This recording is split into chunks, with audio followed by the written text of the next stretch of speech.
राधे कृष्ण दोस्तों। भगवत पद के साधकों के जीवन में एहसान का पात्र कोई नहीं बन सकता। एकदम ध्यान रखना, एक साधक को अपना जीवन ऐसा ही रखना चाहिए। कभी भी किसी को भी एहसान का पात्र ना माने, क्योंकि वो निमित्त मात्र है जिनके द्वारा आपको मदद हुई है। करता तो हमारे प्रभु है, करता तो हमारी लाडली है। चाहे कोई कितनी भी बड़ी मदद कर ले, लौट के उनका एहसान कभी नहीं मानना। दो बातों को हमेशा पालन करो। पहला, हमारी निष्ठा में कोई अन्य नहीं होना चाहिए। दूसरा, श्री जी की कृपा के ही द्वारा आप निमित्त मात्र बने, इसलिए आपका धन्यवाद। बस दोबारा मिलो तो एक ही बात के लिए बार बार धन्यवाद नहीं कहना।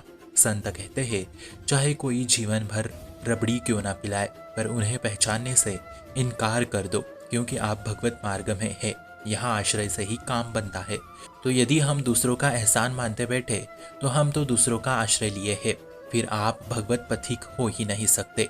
हमें मानना ही नहीं कि किसी ने हमारी मदद की, हमारे प्रभु ने ही आपको निमित्त मात्र बना के भेजा है, इसलिए आपको जय श्री राधे। बस फिर इसी से आश्रय पुष्ट होता जाता है। यकीन मानिए, हमारा ऐसा व्यवहार होना चाहिए कि छोटी सी छोटी चीज़ क्यों ना हो, वो प्रभु ने किया, प्रभु के कारण ही ये हुआ, प्रभु की कृपा के कारण ये हो रहा है। बस प्रभु की कृपा ही कृपा है। एकमात्र कृपा कृपा कृपा कृपा, एक भरोसो एक बल, एक आस निरंतर विश्वास। बस इतना ध्यान रखना कि कोई अन्य नहीं जीवन में, कोई अन्य नहीं, और हमें भी निमित्त मात्र बनना है। किसी से एहसान लेना नहीं है, किसी का एहसान मानना नहीं है, फिर हमारा अस्तित्व ही क्या रहा।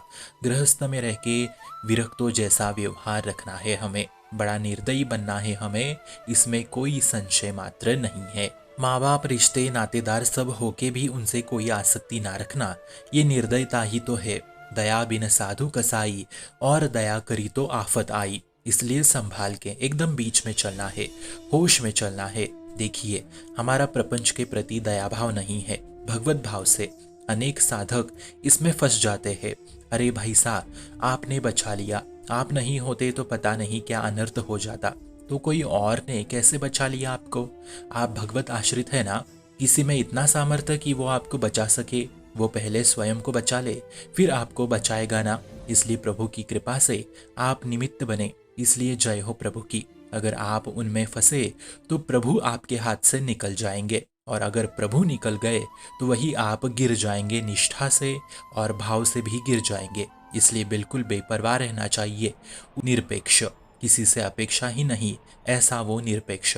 हम प्रभु के भरोसे हैं, और वो कह रहे हैं स्वयं गीता में, योगक्षेमम वहाम्यहम, मेरे शरणागतों की जिम्मेदारी मैं स्वयं लेता हूँ। इसलिए बस उनका ही भरोसा, दूसरा कोई नहीं।